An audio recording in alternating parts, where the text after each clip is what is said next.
to our speaker this morning, and so I'm going to read from Woody's remarks. My name, by the way, is Laura Mark.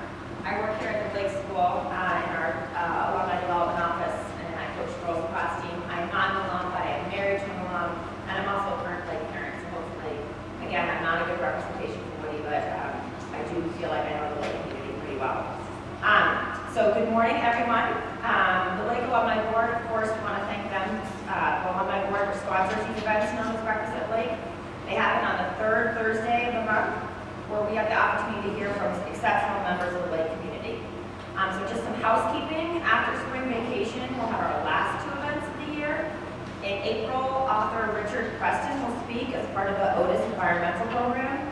And in May, we will hear from David Mortensen, whose family's firm, Mortensen Construction, has been chosen to manage the construction of the new Vikings Stadium. Today, we will have the honor of hearing from Nina Hale, class of 1985, who is yet another member of a remarkable Lake family. Back in 2009, her sister Jocelyn Hale, who I believe is in the audience this morning, class of 1981, spoke at Breakfast at Lake about the Loft Literacy Center. Then in 2010, we heard from her father, Roger Hale, I believe is also in the audience this morning, Blake class of 1952, who as chair of the Plowshares Fund spoke about their efforts to realize a world free from the threat of nuclear weapons. Speaking of family, Nina is married to musician, journalist, and novelist Dylan Hicks, and their son Jackson is a seventh grader here at Blake. Nina is the founder and CEO of a wildly successful company in the ever-evolving and intensely competitive business of marketing in the digital world. Here to talk about the winding road to success is Blake's own.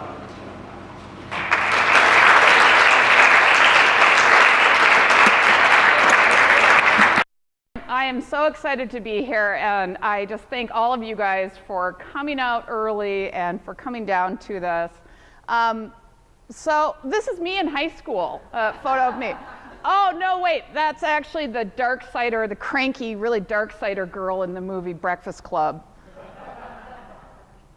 That's me. Can't really see it. Cranky, dark sider girl on that.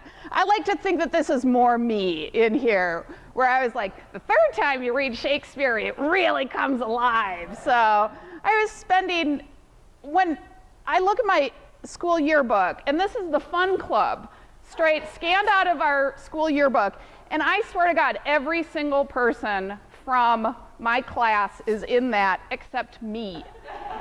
And I'm like, what is wrong with me not being in this? Who wouldn't want to be in the fun club, right? And I'm not in there. So there's something a little bit wrong with that hopefully I grew out of. I was here, though, in the basement of my house on a coupler modem, sending out little things saying, hi, I'm a 16-year-old girl in Minnesota. Does anyone want to chat?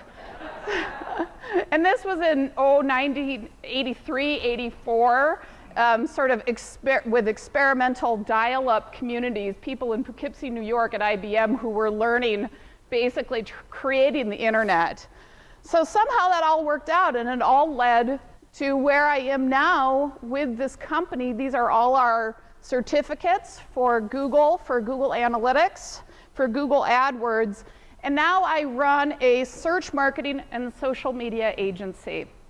I founded it in 2005 after working in the field on and off for a while. On the first of this year, I turned into a 100% ESOP. So I converted the company, and I own 0% of the company now. My employees own it, and I'll tell you a little bit about what will happen with that with the employees in the future. We're at 35 employees right now. Our plan is to become about 50 in about 5 years. And we are a certified women-owned business. Even though I don't own the business anymore, we still fall within the allowances to do that. So a lot of people are sort of confused about what search engine marketing is. And there's all sorts of things that come up in Google, on the first page of Google. All of this stuff in the middle that's not shaded is organic search. And that is its own specialty that we do. And it's very different from paid search or paid media now, PPC, SEM, there's all sorts of acronyms. And these are all the ads that go along the side. What a lot of this is also, though, that people don't quite realize is ads on websites. And these are all part of this pay-per-click, where you aren't buying impressions the way you would buy a newspaper ad. You're paying, and you're buying these ads, but you only pay when somebody clicks on it. So it's a very direct marketing focused type of thing.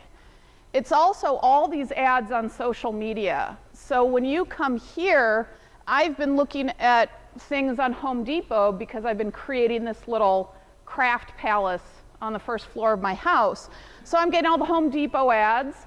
I'm getting all these other ads for West and for hotels, for yoga, which unfortunately I'm not doing right now, but I should be, and all sorts of business-y type things. But then there's also these, let's see, is there a pointer?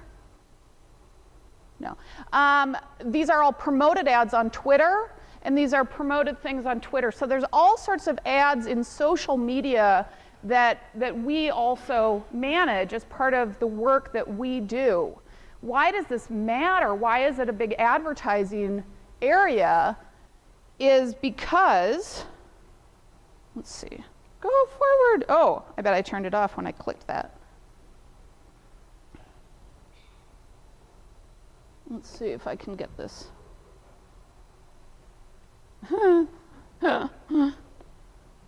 Sorry. Can somebody, is there anybody who can help me advance on this?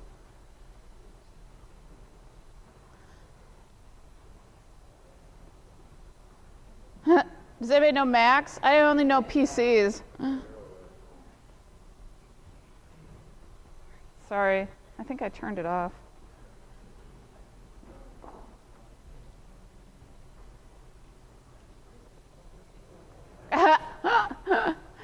It takes a village. All right, there we go. It is too far. Which would you, just the space bar? Okay, the reason why this matters is because 91% of everyone who uses online, who goes onto the internet, they use a search engine. So that is an enormous amount of people who go on to search engines every day. However, 92% of those people never go past the first page of Google. They only stay on that first page, and there's thousands and thousands of pages below that.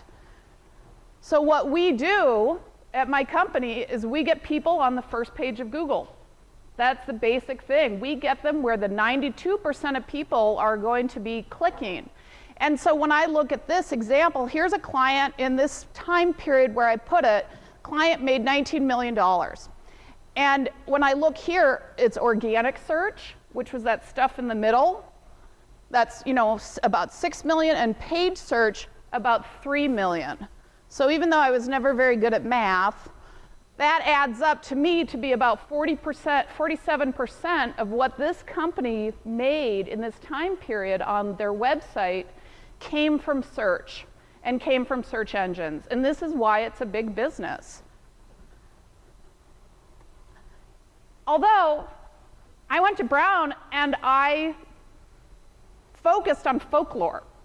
So it's kind of like, well, what exactly is that? Folklore, it's fairy tales, it's legends, music, proverbs, oral history, tall tales, all sorts of different things. But then when we look at some of this other stuff, it somehow will relate. But it goes a little, it spreads a little bit at Brown, because this would be a paper that I wrote at my fancy college. Star Trek, and trying to figure out a way that I can watch Star Trek and actually write some paper about it as some sort of Freudian whatever, Who knows? But now it's all kind of, there's this whole thing going on right now in advertising. It's the age of the storyteller. Oh my gosh. And so everybody is a storyteller now.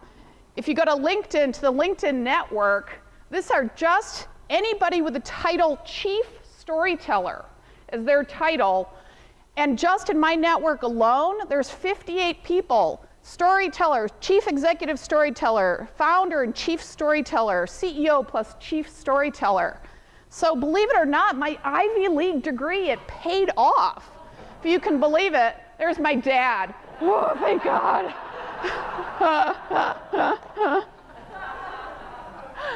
So, you know, when I look at this, I see this split up into sort of three places: the what, the who, and the where. So I see this and it says it includes the set of practices through which these expressive genres are shared. And as we know now, a lot gets shared on the internet. So here goes, I'm on the internet, I'm famous now. So what search is, though, and why, part of the reason why I love it is because it is the voice of the customer. We cannot push what we think or what we believe in onto people on the internet. It's all based upon what they want and what they are expressing, their needs, their desires on everything. So I can find out exactly how people search on things and what they are searching for and how they word it, the language that they are using. So here I can see that 90,000 people a month are searching for groceries coupons, rather than 27,000 who are searching for grocery store coupons. And I can see that more people search for alcoholism treatment centers than for alcohol treatment centers. So as soon as I start learning this, I learn how people are talking, what they care about, the language that they use, so that I can engage and relate with them and help my clients engage with them in that way. Of course, there's also 260 people who are looking for the Meow Mix lyrics, which, if I remember, is meow, meow, meow, meow, meow, meow, meow, meow. But you know, you always have to be careful about making some assumptions in this whole search thing, because you can say, all right, I know what this person searches for. Look, 90,000 people a month are searching for pacemakers. Only 13,000 are searching for heart pacemakers. We're going to say pacemakers. Who cares about hearts?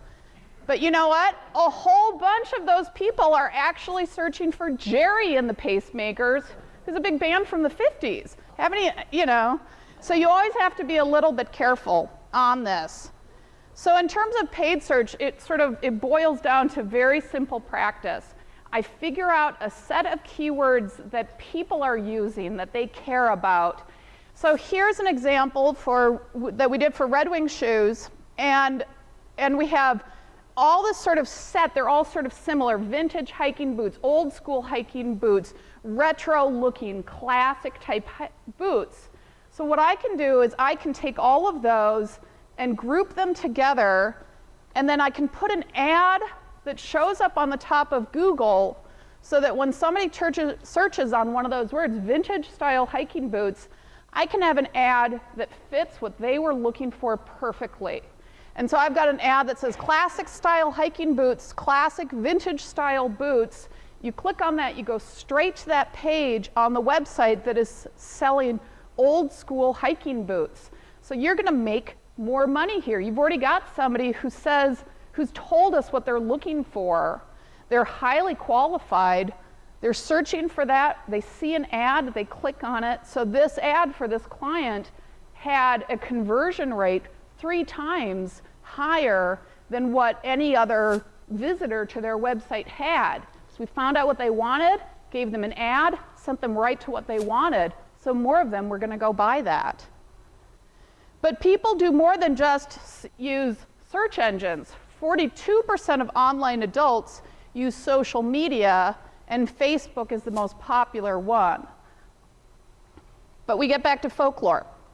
So we think about it. We had the what, the who, and the where. The where is on the internet, for me at least. But here we're also saying who is the who on that. And it's customs included in the traditions of a culture, subculture, or a group.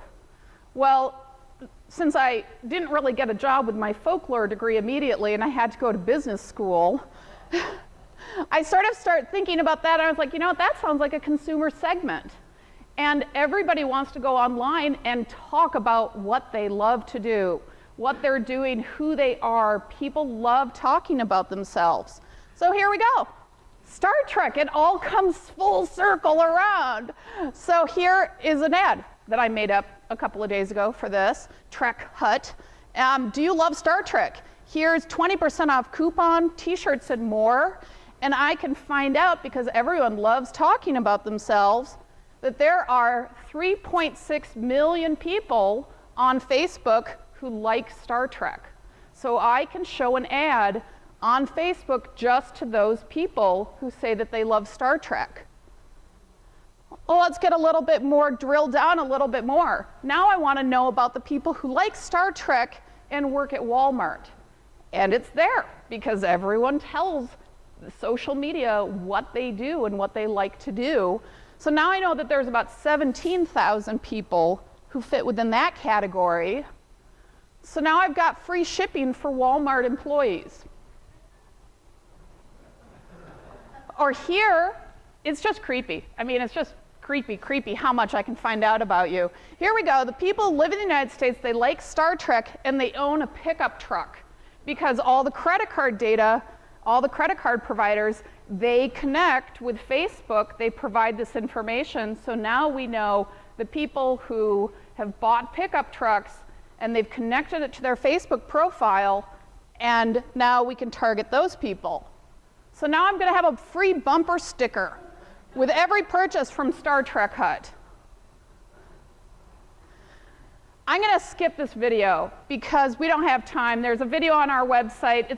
It gets really like search engine geeky anyways, and it's like, this is what we do. And so anyways, it's a spoof about because people think that SEO is this sort of like snake oil magic weird thing, whereas really we're Excel spreadsheet, nerds doing nerdy spreadsheet type stuff. But anyway, so I'm going to skip the video, but if you want to see it, you can go to our website. Today we're going to pull back the curtain.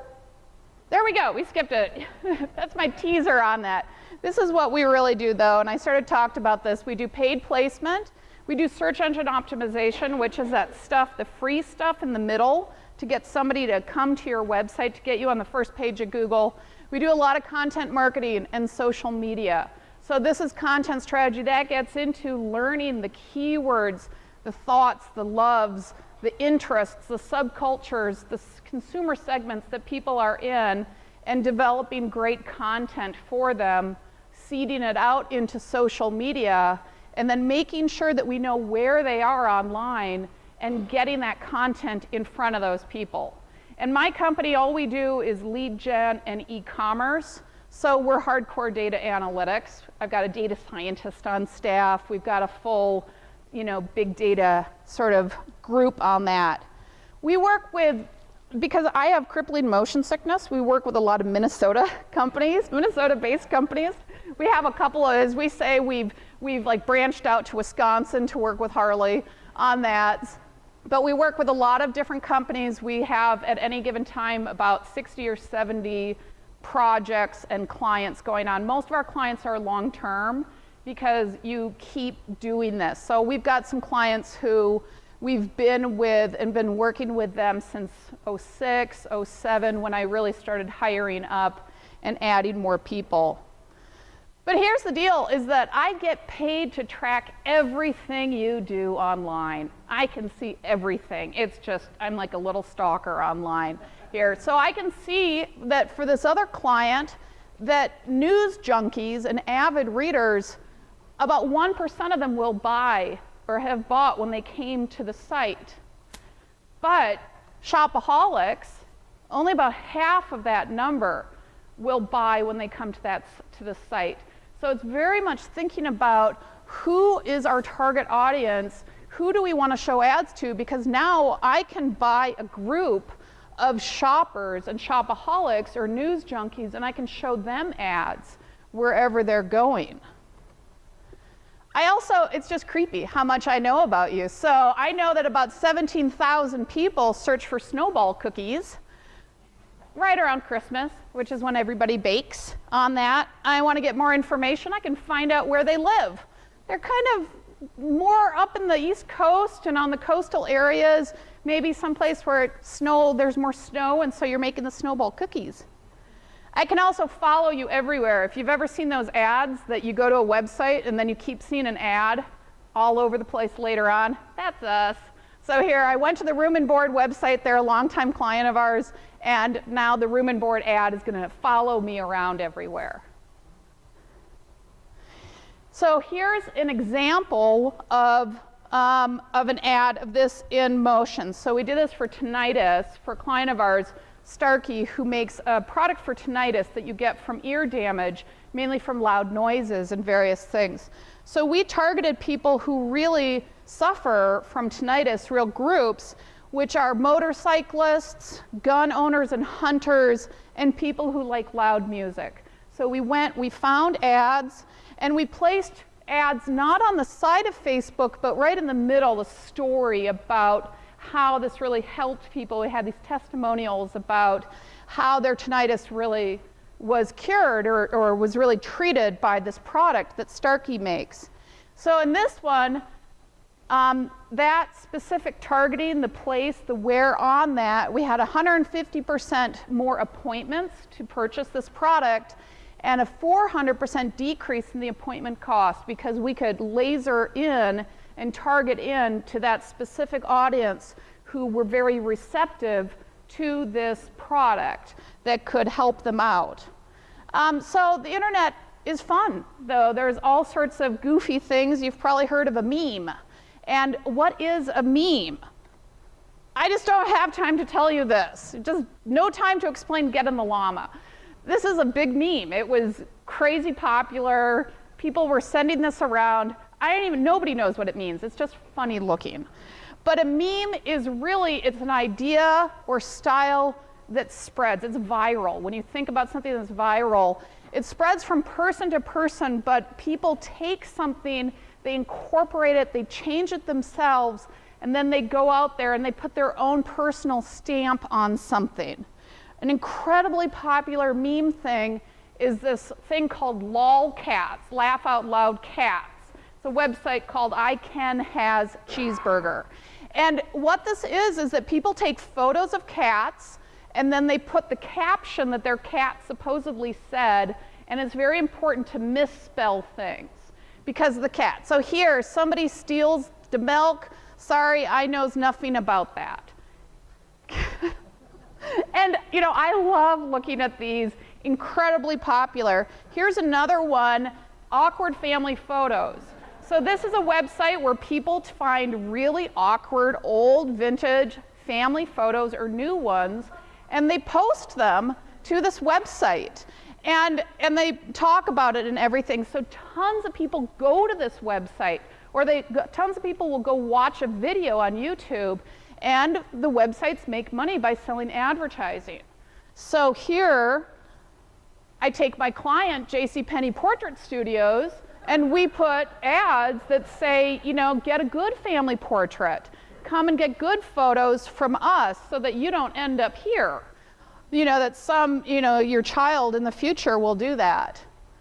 Animated GIFs, crazy popular. Every single person in my company will send these out to people. Every time there's something like, yay, hooray, or go team, somebody will find an animated GIF, and it's just basically this tiny little loop movie that they're sending out. So of course we have to do all the cats, because I love anything having to do with online cats. I'm gonna skip the next video, which is just a funny online cat video. So I don't need to do it. If you've seen it, it's the patty cake cats.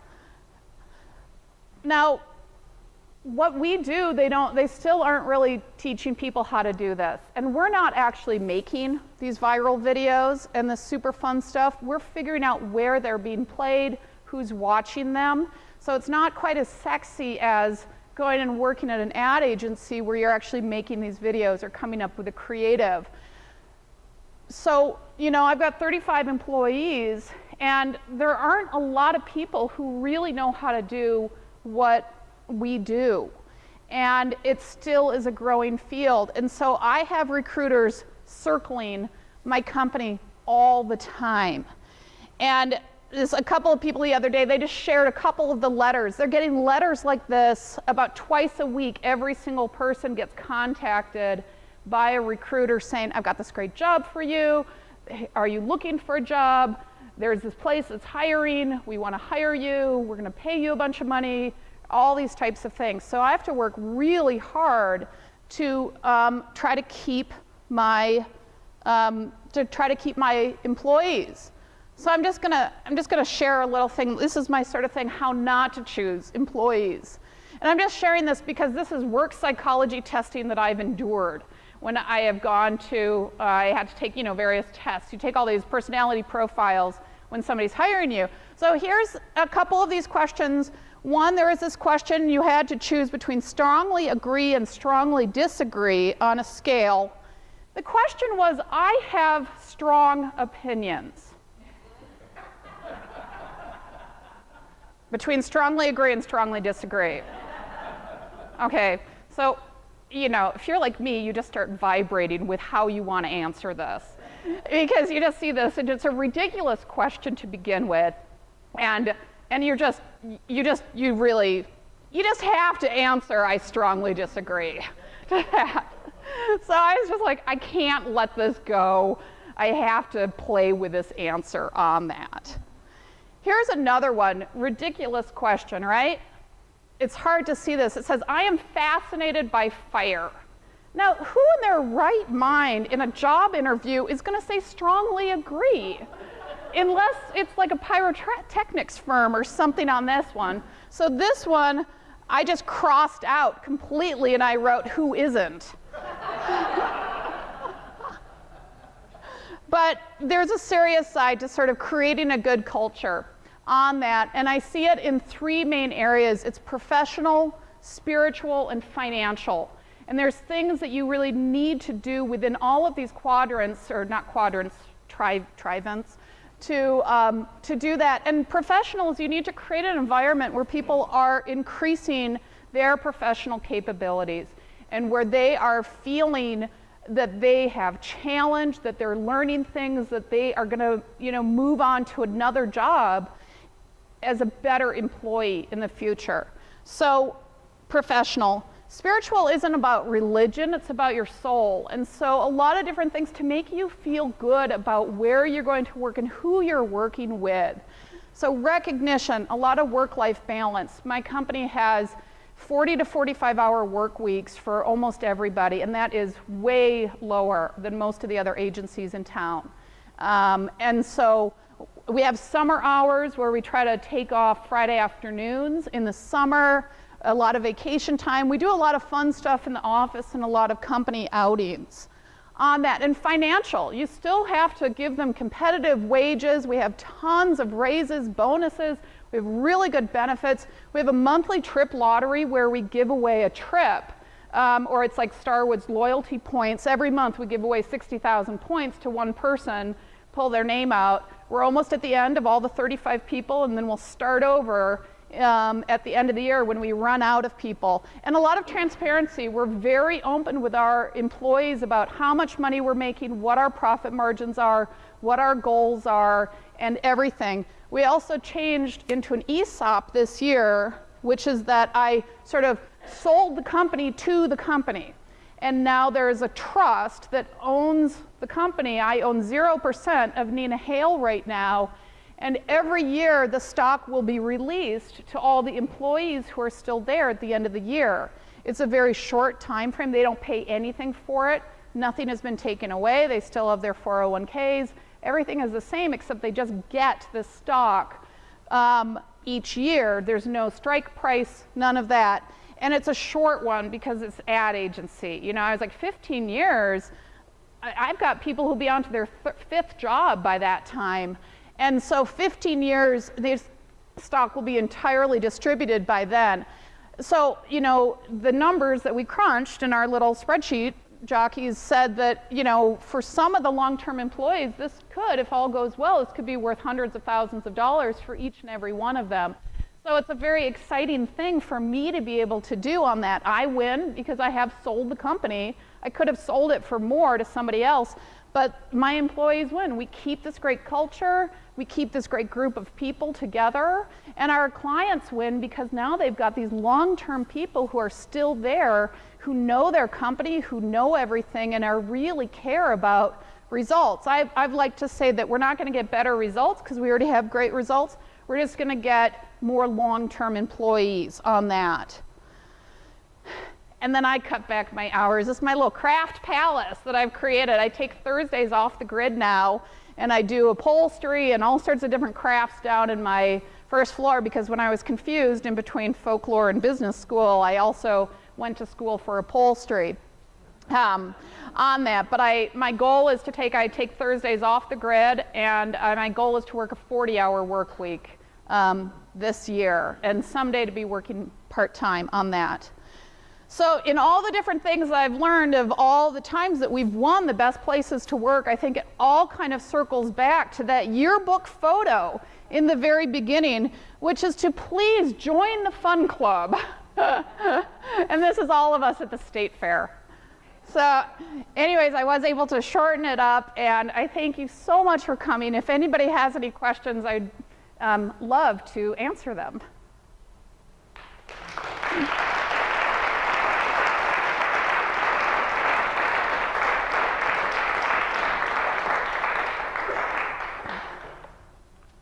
Yes? I'm wondering if Google hasn't become Big Brother. Oh. All of this information stored somewhere every time we Yep. do a search. It gets a little scary. It's totally scary. Oh yeah, he was talking about the whole Big Brother aspect, and that all of your data is being stored, that everything is being watched. And it's absolutely true. There's there's always this balance between privacy and accessibility to data. Some of it is, Google actually did make a big change last year when they discovered that the NSA had been hacking into their emails. And there's a lot of information as a search marketer that's no longer available to me, that used to be available to me. I have a regular rant against Google. I'm sort of in a very much of a love-hate relationship. My company has recently been working with Senator Franken as well in terms of some of the things that he's trying to protect consumer privacy and net neutrality. So it's weird. And I would say that one of the main things is to clear your cookies on a regular basis, because that's the only way that I can follow you everywhere is through your cookies. And then maybe just don't, if there's things you don't want the world to know about, don't post it on social media.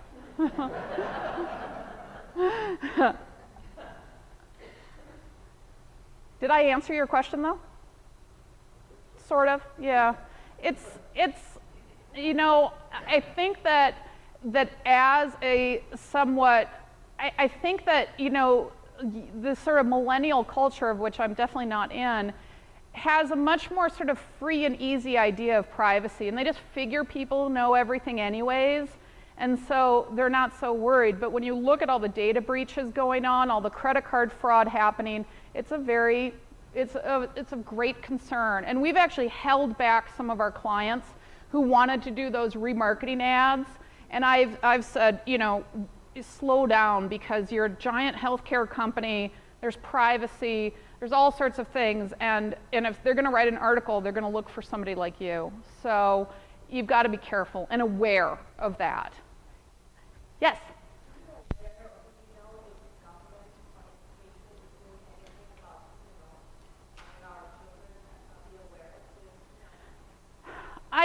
I think that a lot of that, I don't know if the government is doing a lot about that. I know that places like Blake is very aware and tuned into this and has a lot of teaching and training and rules and things, because, cyberbullying, there's all sorts of really great concerns. And also, like, that whole idea of me in the basement chatting, on social media when I was 16, well, it was a very safe time, because the only people who were online then were programmers in Poughkeepsie, New York. And so, the social media places say you can't have, a profile on Facebook until you're 13, but it's not true, everyone has it. I mean, Jackson's over there right now Snapchatting somebody probably, so.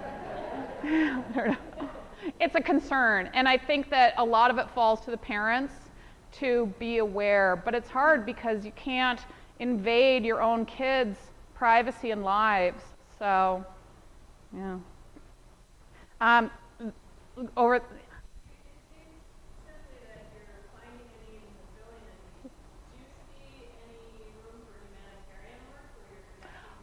Oh, yeah, thank you so much. Actually, we do a ton of pro bono work, and there's a lot of different grants and different things. Google has a very active program where they give free ads to companies. A lot of the work that Google actually does is around humanitarian things. They track floods, they track disease networks. Microsoft is giving a lot of computers and technology to people who are out in humanitarian aids in terms of medical care and different things. So there's a lot going on with that, and it's very exciting when you sort of think about how people are taking technology out into the world for that. And there's a number of our clients who now are getting up to $40,000 a month in free ads from Google to talk about the work that they're doing and to try to get more people aware of that. Yeah? So from your vantage point, the giants of today are obviously Google and Facebook. What do you see trending as far as 5 years from now? Yeah, Google is holding on pretty well. Bing has been growing, and I like Bing. I think that Bing is they're a little bit more subtle about their focus on monetary because there's almost no organic on there. It's all ads on the front page of Google now, frequently. I see the big ones still kind of going out there. There's always a new network of somebody in a garage. We always say there's always somebody in a garage who wants to kill you. And I don't mean that literally. There probably is that too.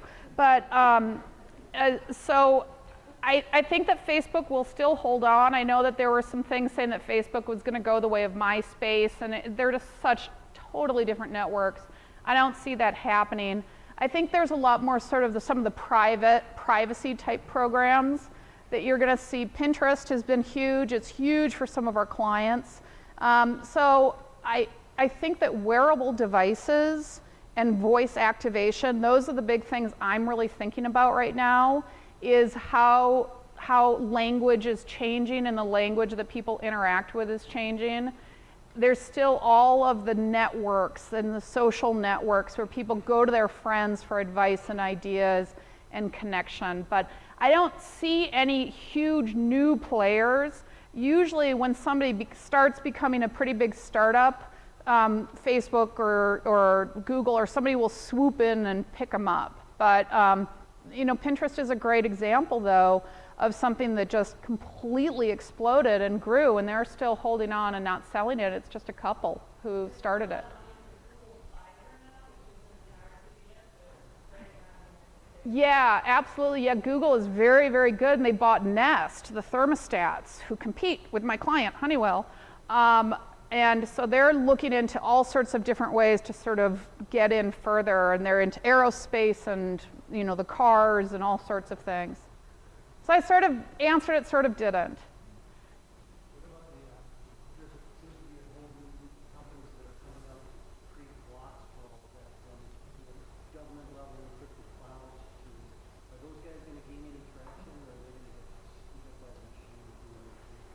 No, I even was listening to, he was asking about companies who are creating blogs to create more privacy, more encryption, various types of things.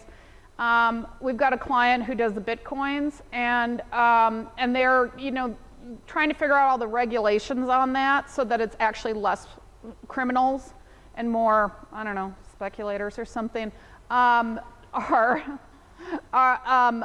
that there's regulations and there's different rules and things, but there's always sort of, hidden type things. I had no idea what Silk Road was until just recently, and, absolutely enormous criminal underground network where you can just buy heroin online with a Bitcoin and have it delivered to your house. So there will be more of those. The privacy things are really real and they're very serious. And And I was even listening to something on the radio yesterday about how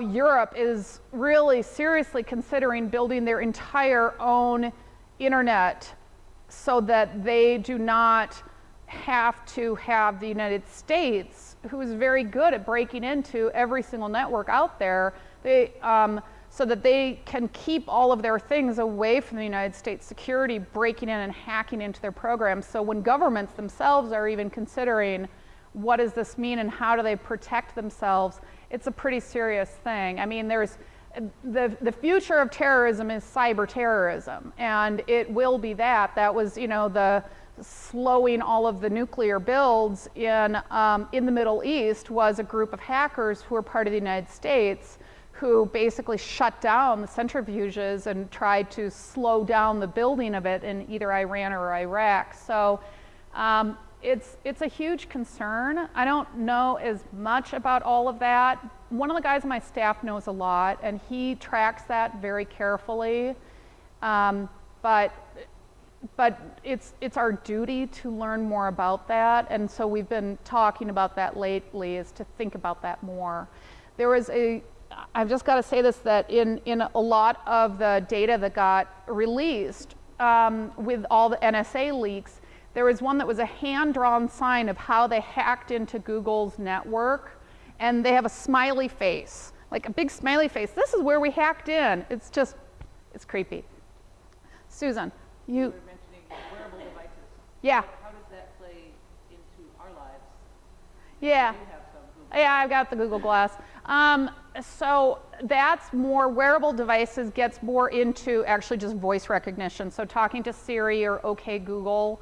So rather than typing in, where do I find something or other, there's also this very sophisticated way of artificial intelligence with searches, where they understand what you're actually asking for, and then they understand the next question and can relate it. I wrote a whole thing, it's on my website. It's long, but it's very sophisticated. But it gets into, there will be more wearable devices, but a lot of it is just you're talking to the computer.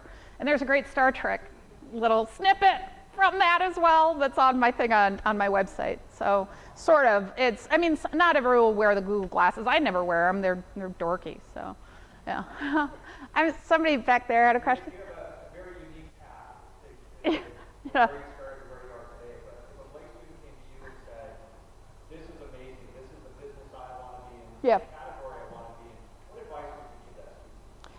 Yeah, I would say, if that's the type of thing that they love, then they should be kind of thinking about what they're doing online. Once they start getting a little bit older, I would have them, there's a lot of ways to learn how to do this, that Google has a lot of free things, and I would then hook them up with a pro bono to manage the Google grant of a pro bono or of a nonprofit company. And because that's a very safe way to learn how to do it. You're not out there, we've got clients who one click will cost them $80.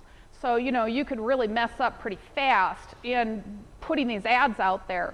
So you do it for nonprofit, and they're not actually paying for any of those clicks.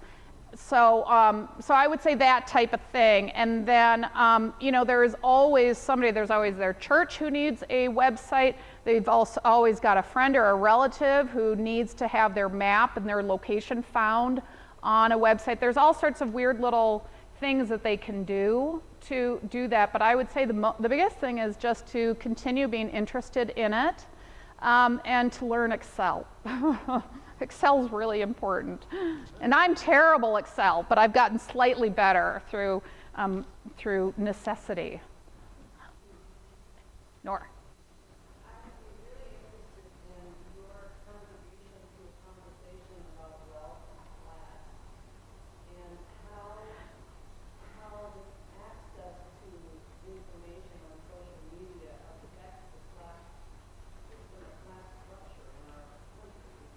Yeah.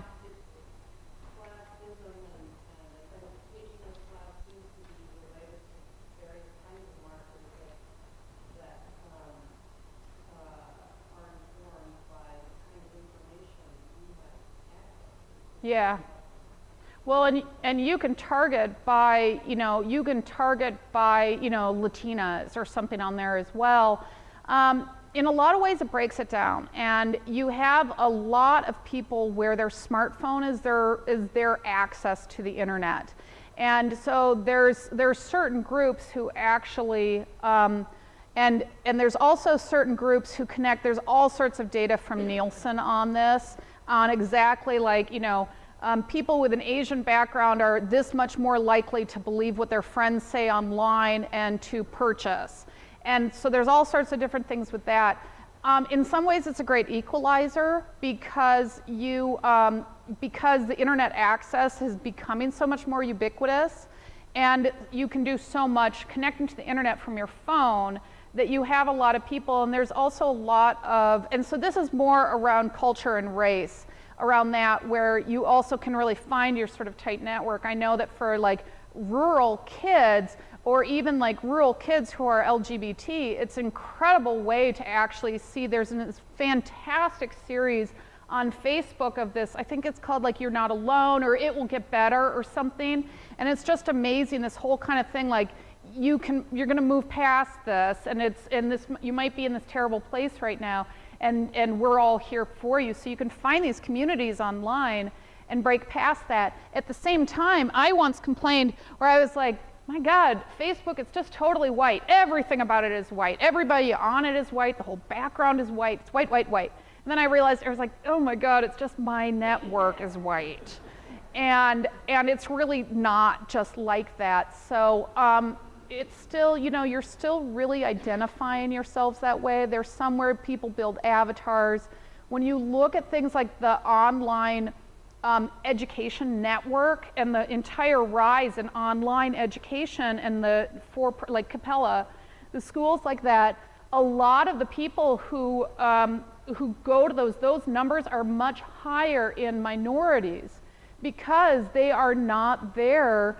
They are online, it's virtual, and so they automatically enter in a situation where there is no preconceived stereotype or conception of them. But it is weird because I can target high-end spenders through that and show them luxury goods versus other types of things. So not a great answer. I'm sorry, I wish I had a better answer, and I feel ashamed that I don't have a better answer for you.